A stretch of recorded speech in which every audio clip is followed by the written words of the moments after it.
Hey guys, welcome to the Digital Aviator channel, and today we're checking out the Cessna 152.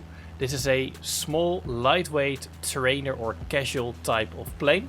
It's used a lot in flight schools, and it is one of the easier planes, in my opinion, to learn that come with Microsoft Flight Simulator. It's a very simple plane, so it's great for newcomers. So in this video I'm going to show you how we can actually operate this plane. We'll learn everything from the engine start procedure, taxiing, takeoff, flying, landing, shutting down, so basically all of the normal procedures. Alright, so let's hop into the plane and we'll check out the interior of this pretty old school plane. As you can see, there's not a lot of modern electronics in here. So right in front of us we have our yoke. This is the yoke. Make sure that you have some controls, like a game controller or maybe a joystick, that you can use to control the yoke. We want to be able to pull and push the yoke, turn it left and right. Now this is going to operate some flight controls. So let's check out the outside of the plane. So if I would pull and push on the yoke, we operate the elevator, which will pitch the plane up and down. And turning the yoke left or right operates the ailerons, which will make the wings roll left or right. And that's how we turn the plane. So pitch and roll, which will turn the plane. Now we also have a rudder, which is this thing right here. And that is used to yaw the plane left and right, which is not really used for turning, but it's used to keep the plane stable, coordinated, flying straight ahead. We control the rudder with the rudder pedals, so make sure we can control those flight controls. Now directly in front of us we have some important instruments. We have our airspeed indicator on the top left, displaying the airspeed in knots.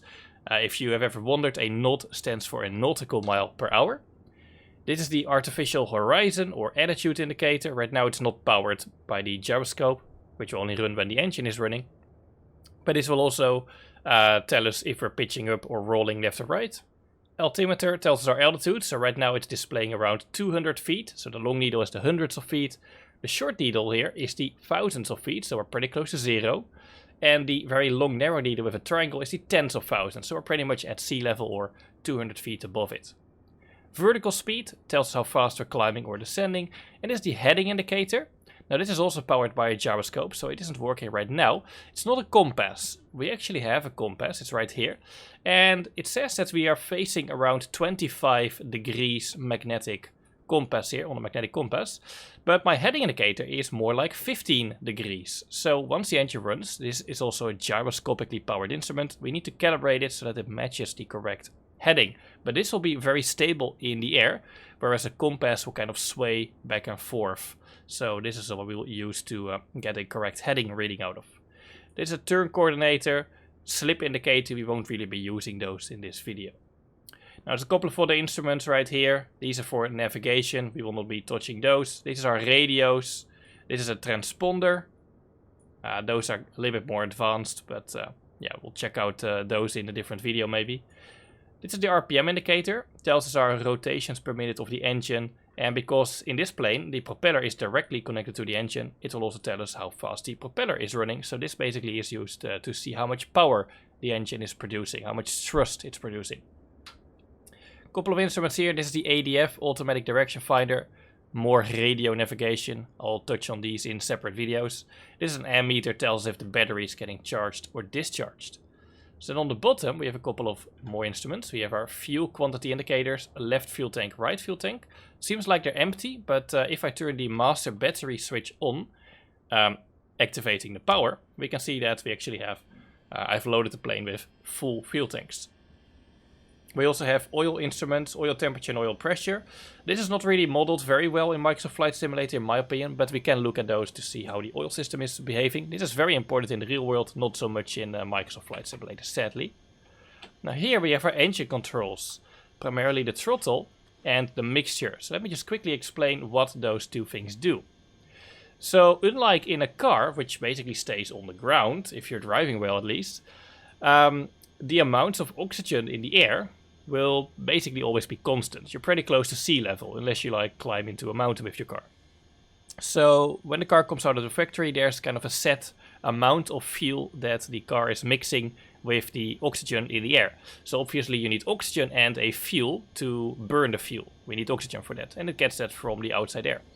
Now a plane doesn't really stay on the ground. It goes up very high. And the higher you go, the less air there is, so the oxygen levels will change as we change our altitude. The lower to sea level we go, the more oxygen, the higher in the air, the less oxygen. So if I send the same amount of fuel, we don't really have a good balance between oxygen and fuel constantly. And that is why we have this red mixture lever. So I can control how much fuel I'm mixing with the air that goes into the engine. Fully in is the maximum fuel.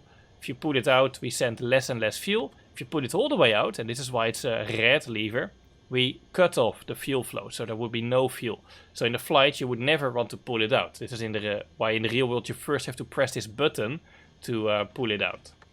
Alright, so be careful with that. Now the throttle controls how much of that air and fuel mixture goes to the engine. So the mixture is kind of controlling the ratio of air and fuel, getting the perfect balance for the best performance, and the throttle controls how much of that fuel and air ratio is sent into the engine, and that in turn determines the RPM. Now we also have carburetor heat. The carburetor is a device that mixes the air and fuel. We can heat it up so that it doesn't freeze, but we don't have to worry about that. I haven't loaded up the sim in cold weather. We also have our flaps. We'll check those out as we land. We actually will not need those for takeoff. And then we have a couple of buttons here. We actually have our parking brake here. So if you pull this, like it is right now, the parking brake is set. If you push it, the parking brake is released. So let's pull it. This is a primer. We'll use that for starting the engine. We've already seen the master battery. So this is one of the two master switches for the electronic system. Master battery turns on and off the electricity systems. You can see some instruments powering up. The radios are now on.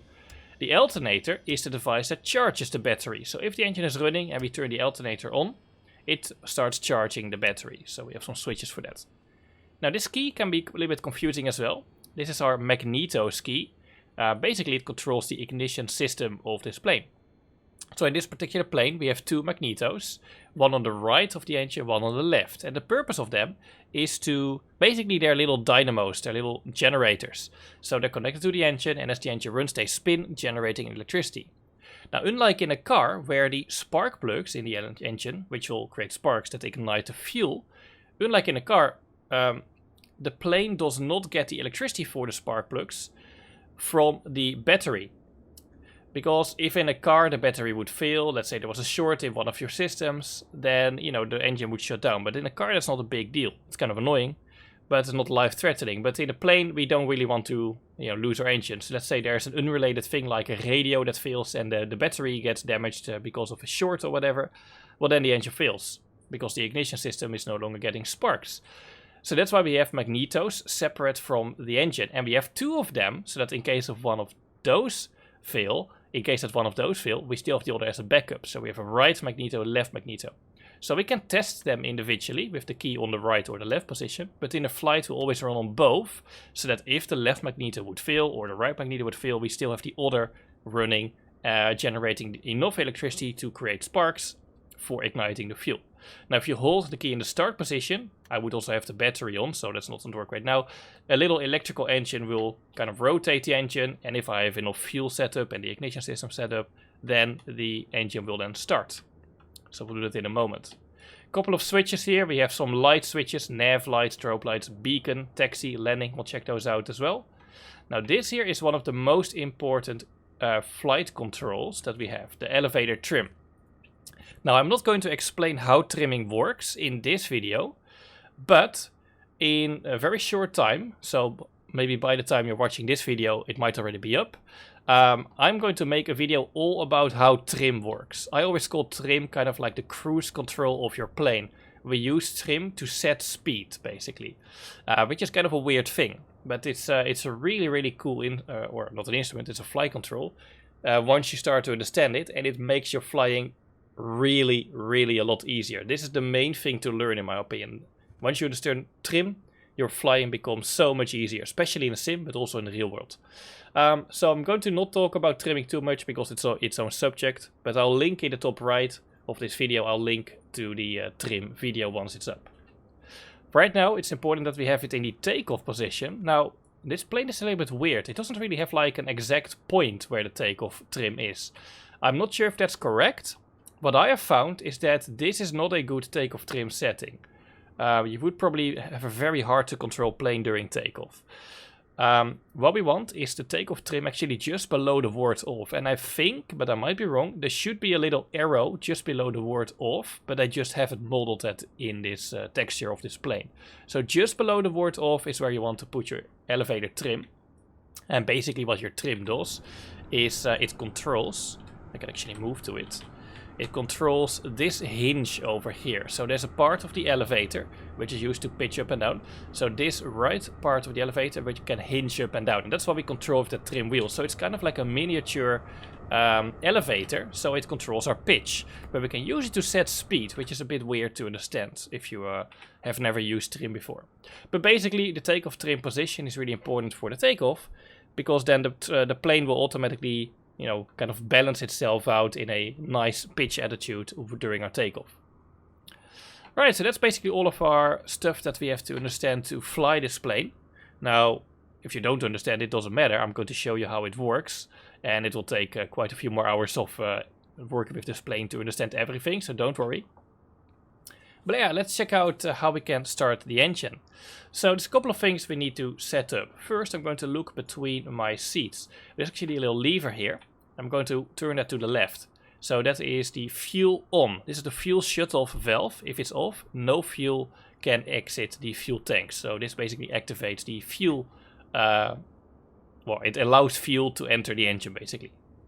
So now we need to set up our throttle and mixture. So what we need to do is first prime the engine. Right now there's no fuel near the engine, so if I would try to start, it might not start correctly right now. Sometimes it will, sometimes it won't. So it's a good idea to prime. Basically priming is you pump a little bit of a combustible mixture in the engine. So that will burn as you try to start the engine, and then the engine will, you know, run faster and the engine driven fuel pump will take over, keeping it running. But in order to prime, we first have to set up the mixture and throttle. So what I'm going to do is put the mixture fully in, so that we are sending the maximum allowed fuel into the airflow. So we're creating a good mixture. And I'm going to push my throttle in a little bit, by about half an inch, 1 centimeter, something like that. So with that said, I am going to prime the engine with this primer. So I'm going to pull the primer out by clicking on it and then pushing it back in. And I'm going to do it twice. So this has now pumped a little bit of fuel to the engine. I'm going to keep the mixture rich and keep the throttle in a little bit, about half an inch, centimeter in. So now, making sure the parking brake is set, we don't want to move, I'm going to turn on the battery. My key is set in both, so I'm actually going to turn it off for now. Turn the battery on, and then I'm going to turn the beacon light on. Now this is all, you know, simulation. You don't have to do that to start the engine, but this turns on this flashing beacon light, which is pretty poor to see on the ground in the day. But people will look at this plane and they'll see this flashing light, and it's like a warning light. You know, we might start the engine, we may move the plane. At night it's even more visible, but it's supposed to be on. Alright, so after we turn that beacon light on, we can now start the engine. So make sure the parking brake is set, rotate the key to both, and then hold it in the start position. I'm actually going to position my camera like this, because I want to check out my RPM. So I'm going to hold it in the start position, and we hear the engine start, release the key, and I look at my RPM. And I want to adjust my throttle if necessary, so that my RPM is just above 1000 RPM. It's not necessary right now, I set my throttle correctly. So this is why we set the throttle to about half an inch, 1 centimeter in. And we'll keep the throttle around just above 1000 RPM. So this is how we will always set the RPM when we're stationary on the ground. Never have your throttle at idle, then the engine won't heat up properly, the battery is not getting charged properly. Talking about battery charge, the battery is currently getting discharged. Look at the ammeter, it's in the negative range. Well, that's because we haven't turned on the alternator. So we'll turn on the alternator and we check the ammeter, and now it's in the positive range. So that's good. Alright, there's one final thing we need to do, and that is adjust our mixture. So the mixture again can be controlled to get the correct ratio of air and fuel, oxygen and fuel. So if the oxygen levels are not great, we want to adjust our fuel so we have a better balance. So how do we know if our oxygen is not great? Well, there's a couple of rules of thumb that we can remember. So basically, there's two moments when the plane is not receiving enough oxygen for us to have the full mixture pushed in. One is at high altitude, which would be above 3000 feet above sea level. Around that altitude you start to lose oxygen, and we want to start to lean the mixture, put it out a little bit. But also, if you are on the ground, right now, the plane is not moving. Now the air that enters the engine comes in through this air filter, but it's not an air pump, it's just whatever air flows in there, and we're not moving forward, so there's very little air rushing into that air filter. So the engine is actually not receiving a lot of air right now. Once we start to fly, then we have a lot of airflow, and then the plane will get enough oxygen. So even though I'm close to sea level, I want to lean the mixture. So how do we do that? Well, I'm going to apply a little bit more throttle to about 1300. On the ground, you don't really want to put your throttle above 1400, 1500. So I'll put my throttle around here. Makes it a little bit easier to see if I can lean correctly. And then I'm just very slowly going to pull the mixture out. Now you may see a small rise in RPM, but what we're looking for is a moment where I've pulled the mixture out too much, where the RPM starts to drop. So I can see the RPM dropping right now. It was just above 1300 RPM, now it's almost at 1200 RPM. So now I've pulled the mixture out too much and we're sending too little fuel. So what I'm looking for is the peak RPM, which happened just before the RPM started to drop. So I'm going to push it back in until the RPM is back at the highest point I've observed, which is around here, I would say. So now we have leaned the mixture, pretty roughly in the correct place, but there's not really a very accurate instrument in this plane where we can see if we did it correctly. Alright, so then let's lower the throttle back to about 1000, just above 1000 RPM. Alright, so now the plane is basically in a good way. We have started the engine, everything is running smoothly, and we're ready to taxi. So let's just zoom out a little bit. I've placed my plane at an airfield called San Luis, has some really beautiful scenery. This is in southwest California. And I would like to taxi to this runway, what is that, 29? So as you can see, I would have to make a right turn onto this taxiway, and then we will, let's actually go to this intersection here, and then we'll enter the runway. Now I will make a video later on how to read airport charts and everything, so we can actually see a map of the airfield, but for now we can just look around with the drone camera in Microsoft Flight Simulator and see where we need to go. So let's taxi, which is quite simple, but we don't use the yoke as a steering wheel. We actually use our rudder pedals to steer the plane. So that's important to understand. So I'm going to release the parking brake, and if we are not moving already, I'm going to apply a bit more throttle, and then I'm just going to make a right turn by pressing the right pedal. Alright, so once you have gained some speed, I'm actually going to put the throttle all the way at idle. So when you're taxiing and you want to kind of cruise at the current taxi speed, so this is a nice taxi speed, we put the throttle back at idle, and this is just kind of coasting the plane. Every time we slow down a little bit and I want to speed up, a little bit more throttle can be used. So right now I would like to speed up, a bit more throttle, anything above 1000 RPM will kind of start to move the plane forward. So this is a nice bit of throttle here, and now I'm at a nice taxi speed. I'm going to put the throttle back at idle. So that's really all that we have to do with taxiing. Mostly during the taxi phase you're just looking to where you're going. If there's other planes on the ground, of course, also taxiing, we have to be looking out for those. You'll be communicating with air traffic control, but we don't have that set up right now. I'm going to make a right turn here, and there we see runway 29 sign. The red sign basically indicates the start of the runway. And I'm going to park in front of this line that is running from left to right on the taxiway. It's a double line and then the dashes. I'm going to set the parking brake again and my throttle to above 1000. So this line is the runway threshold line. Once you cross that line, you're technically on the runway. So we'll park in front of that. Alright, so now that we're parked here, we want to do an engine run up. This is a point where we're going to see if the engine will run smoothly. So what we will check is that the oil temperature is in the green range, where it is. And then I'm going to set my mixture to whatever the mixture would be if I was flying right now. So of course, taxiing on the ground, you would always have your mixture lean, as I've explained. But in the air, below 3000 feet, we'll have the mixture fully rich. Above 3000 feet, we'll have it lean, like it is right now. So as you can see, I am below 3000 feet. This is the 3. This is the thousands needle. We're pretty much at 0 1000s or at sea level. This is always altitude above sea level, it's not above the terrain.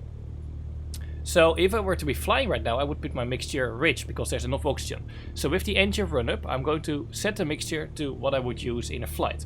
If I was already at 3000 feet at a high altitude airfield, I would leave the mixture lean for the run up and also for the takeoff. Alright, so now with the mixture set, I'm going to slowly increment my throttle. And we'll set it to about 1800 RPM. Make sure the parking brake is set for this. So there's 2000, 1900, 1800, so a bit more. And there's 1800. So what I'm checking is that we have green oil pressure. That's good. And then we want to do some checks on the magnetos. So remember, we have 2 magnetos. I'm now going to test them. So I'm actually going to click on the connection here of the yoke just to remove it so I can see my key.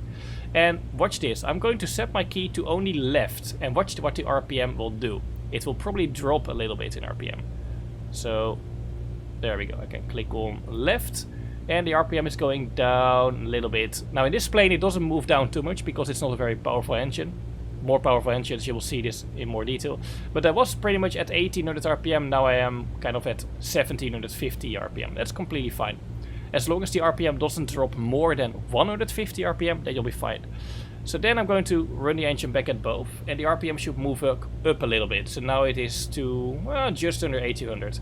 It's like, you know, it's like 50 RPM, you know, that I'm observing right here, which is completely fine.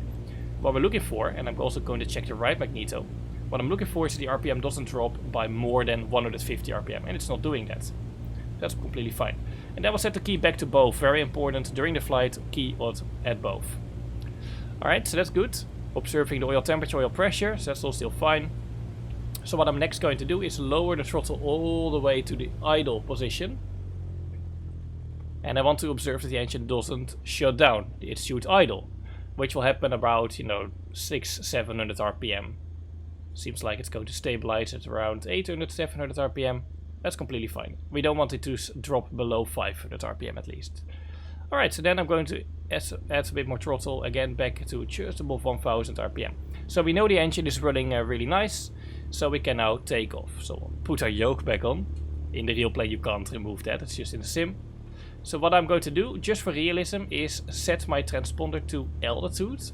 This is the device that makes our plane show up on air traffic control's radar. Now we're not really simulating that, but let's keep it realistic. Yeah, and then we're ready to go. Oh, you know, one thing that I forgot to do is calibrate my heading instrument. So heading indicator. So I'm going to check my magnetic compass. So this is south, that's 180, 190, 200, looks like about 204 degrees. So we'll look here. South. So that's 180, 190. So this is 200, 204 would be over there. So let's calibrate it. So this is 200, 204. So there we go. So that is my heading now set up correctly. Beautiful. Make sure we have adequate fuel. What I'm then going to do is turn my landing lights on and my strobe lights on. So the strobe lights are on the wingtips of the plane. Now they're very barely visible at day, but they are required to be on during the day. So when you're flying, oh sorry, they're always required on at day and night. But when you're flying, so just before takeoff you turn those on. After landing you'll switch them off. And also during the takeoff and climb we'll have our landing light on. Alright, so that is our light setup. So then we have our mixture set for takeoff. So again, I am below 3000 feet. We'll leave it rich, or we'll set it rich. My flaps I'll leave up for a normal takeoff procedure. In this plane we can fly without flaps.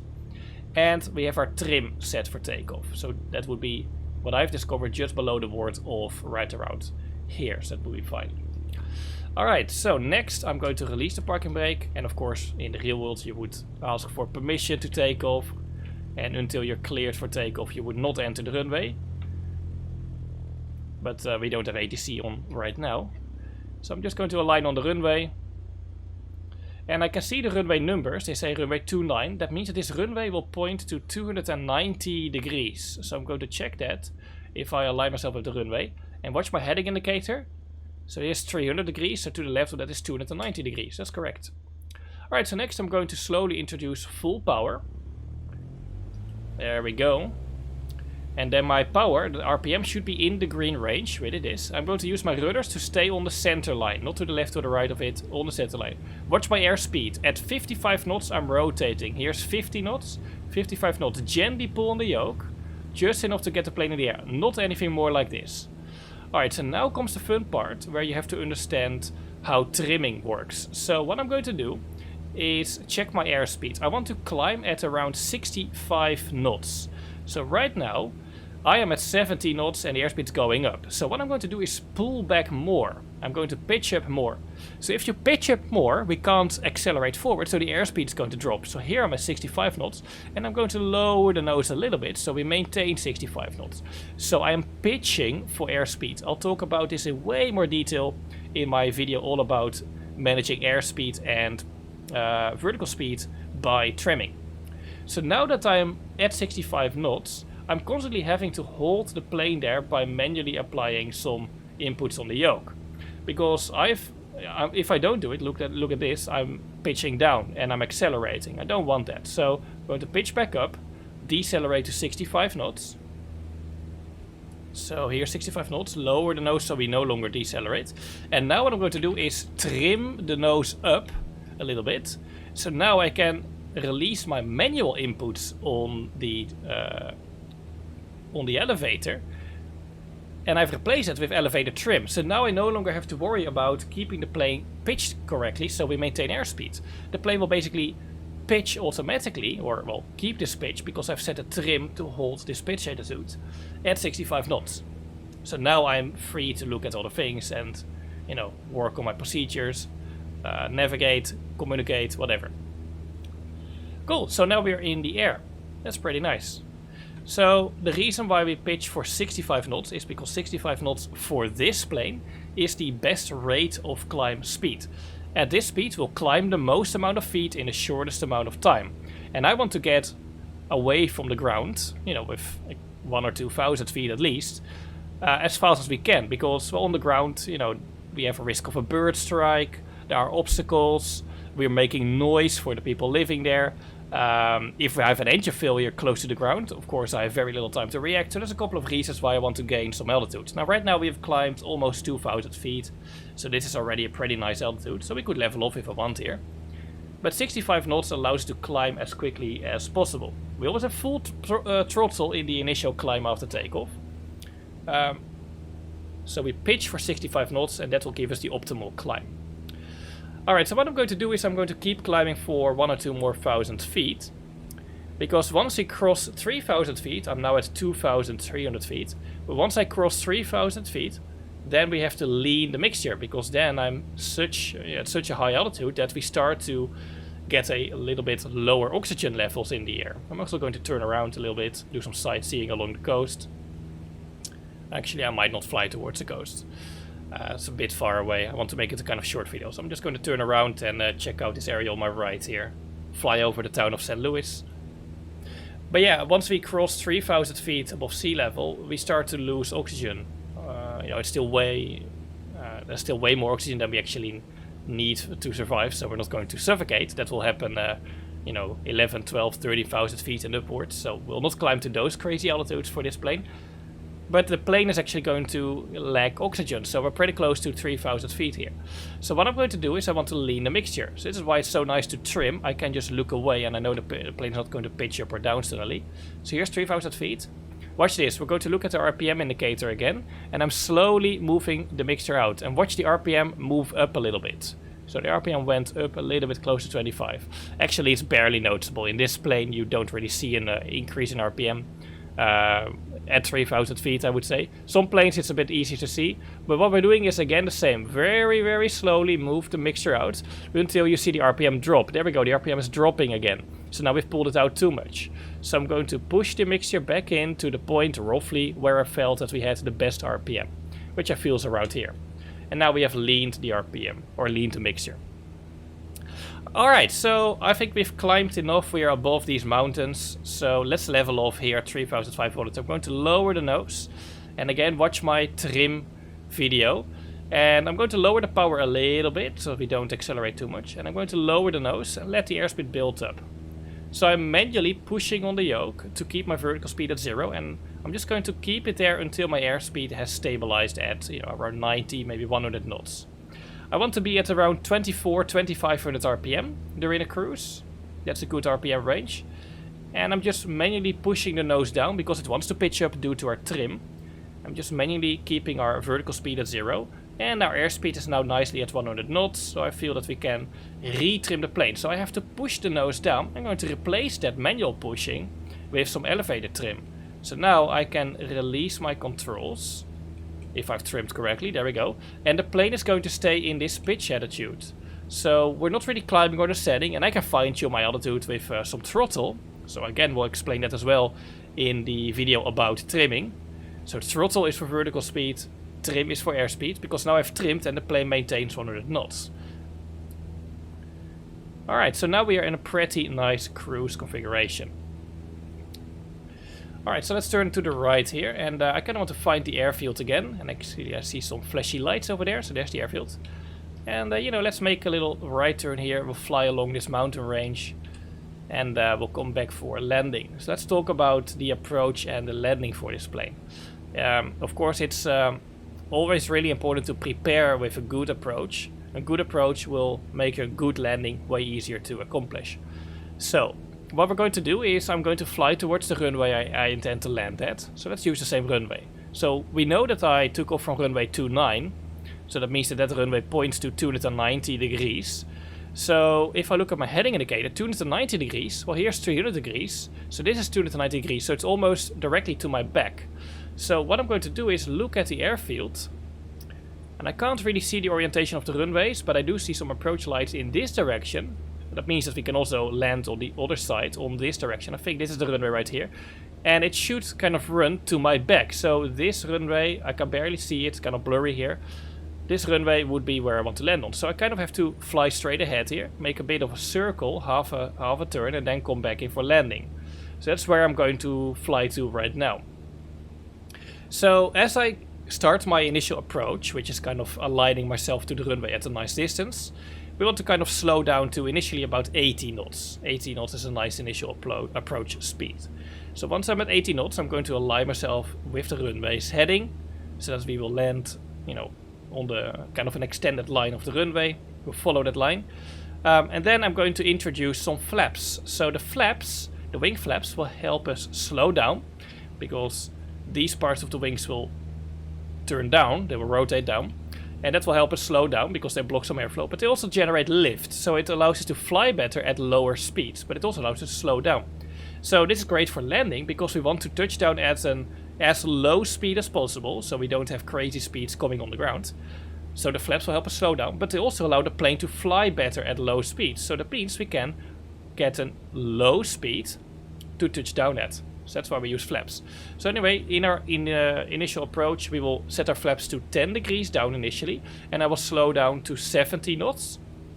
And then once we get a bit closer to the runway, I'll set my flaps to 20 degrees down. So it has a range of 0 to 30 degrees, but for a normal landing like we're going to do right now, not a short field landing or a soft field or whatever, we don't really need 30 degrees of flaps. So I'm going to set it to 20 degrees and then slow down to 60 knots. 60 knots is going to be my final approach speed. So once we approach the runway, I want to be at 60 knots. Alright, so now I can see a better view of the airfield. So we definitely see the runway running from left to right here. So I'm now in what we would call a downwind direction. So the direction you will land or take off in is called upwind. So I'm in the opposite direction, that's called downwind. Alright, I'm actually going to start to descend already right now because we've climbed about 3,000 feet. So I'm going to lower my power. Now whenever you start your approach, make sure the landing light is turned on. You can actually disable the landing light if you want during your cruise. But I've lowered my power, so I'm starting a gentle descent around 500 feet per minute to 1,000 feet per minute is a nice descent rate. And then I'm going to watch my height, my altitude. So again, we're going to pass below 3,000 feet here in a moment. So I'm going to enrich in the mixture. So anytime you're landing below 3,000 feet, you always want to mix your rich. So what I like to do is just check what altitude I'm at, and I would have to look up what the altitude of the airfield is. You can do that in the charts and whatever. I'll make videos about that later, so don't worry.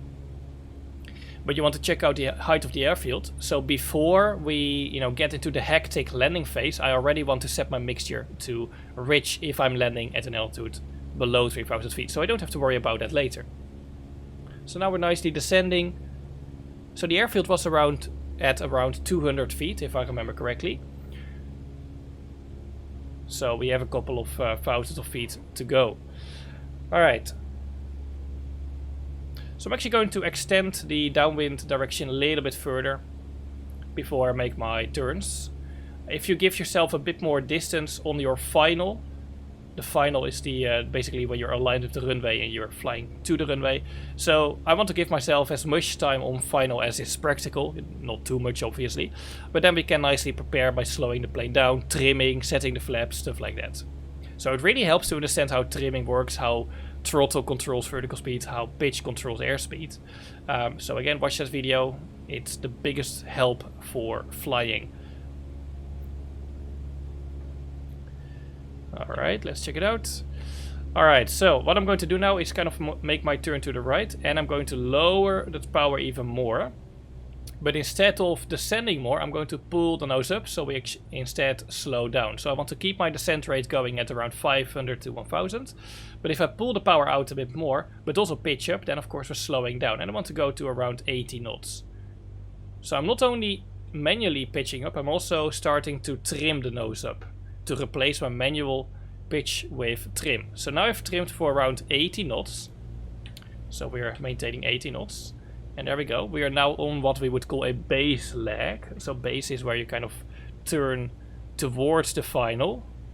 At the 90-degree turn towards final. And at this point I would start to introduce some flaps. So we'll go flaps to 10 degrees, which will make the nose pitch up.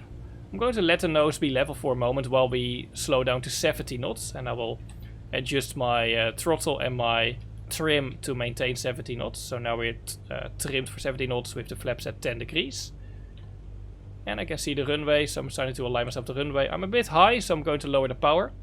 And if you want to descend a bit quicker, I can already set my flaps to 20 degrees down. And maybe slow down to 60 knots. So I'm going to go almost idle power. Slow it to 60 knots, but now we can descend nice and quick. And we're not moving forward very quickly, so we can actually lose some altitude. So I've trimmed the plane for 60 knots. And the only thing that I now have to do is look at the start of the runway. And what we want to do is figure out what we would call the aiming point. Or the aiming point should be the start of the runway. So basically at the runway numbers, that's my aiming point. So I'm aiming to touch down or hit the ground at that point. Now how can I figure out if I'm going to hit that ground? If I'm going to hit the ground at that point? Well, it's kind of guesswork, but see if you can kind of visualize where the plane is moving towards. So for example, if I apply too much power, the plane is pitching up, flying level, I feel that I'm going to probably end up in this neighborhood over there if I wouldn't change anything. So that's not what I want. So I'm going to lower my power all the way at idle I am right now. And now I feel that I'm going to hit the ground over here. So that is too little power. So I'm going to add a bit more power. And I'm constantly adjusting my throttle so that I'm gliding towards the start of the runway. Whoops. So at the runway numbers, at these piano keys, it's kind of blurry the textures right now, but once we get closer it will get clearer once you're zoomed in. But these are the piano keys, that's kind of where you're aiming to right now. So I'm still a little bit high, so I'm actually going to descend a bit quicker by lowering the throttle, kind of undershooting the runway. And this is why it's so nice to understand how your throttle controls your vertical speed, your descent rate, and how the trim and the pitch controls your airspeed. I haven't touched my trim, so I'm still at 60 knots. The only thing I'm doing is controlling my throttle. And with the throttle, I'm controlling how fast I'm descending. Alright, you see these lights on the left. So 2 lights are red, 2 other lights are white. That means I'm on a correct glide angle. So now I'm a little bit too low, so I'm adding a bit more power. So you can use those lights to figure out if you're too high or too low. More red means that you are too low, more white means that you're too high. Alright, so we're at the runway, so what I'm going to do is lower my throttle all the way to idle. And then, just before we're going to hit the ground, fly level, pitch the nose up manually. And every time the nose wants to drop, I'm slowing down of course, so the nose wants to drop, pull the nose up, so that you're in a slightly nose up attitude, like I'm right now. We'll hold the nose there, and then we let the plane touch down, let the nose wheel come down, keep your throttle at idle. You start to gently brake a little bit, slowing your speed down, but we are already at a very low speed. Then we can get the flaps up, because a gust of wind might suddenly give us more lift. We don't want that. And I'm actually going to turn to the right over here onto this taxiway here. So we can turn over to the right. That's how we land. Now landing is of course a pretty difficult part of the flight, so it takes quite a bit of practice to get used to it. But understanding trim, understanding your throttle management, that is one of the biggest help in landing, biggest helpful things in landing. Alright, so I'm just taxiing until we have crossed this threshold line here on the ground again. So that we're no longer on the runway. So I've now crossed that. I'm going to park here, set the parking brake, throttle to just above 1000, and then I'm going to clean the plane up. So make sure the flaps are set. We're going to turn the landing lights off and the strobe lights off. I'll leave the beacon lights on. And I'm going to lean again for peak RPM. So pull the mixture out until we see a drop in RPM. So there my RPM is dropping a little bit. So I'm going to push the mixture back in to around here. You can be a bit rough with exactly where you put the mixture, as long as it's in roughly the right spot. Alright, so then I'm going to turn my transponder off. We can also turn it to standby. I'm not going to explain exactly how a transponder works and what these settings do, but that's about it. Alright, so let's keep taxiing in front of us. We'll just park next to these other planes. Now, of course, in a real situation, or if you're using air traffic control, you would of course first contact the ground frequency and they will tell you where to go. But for now we'll just taxi around here. Stay on the taxiway center lines always.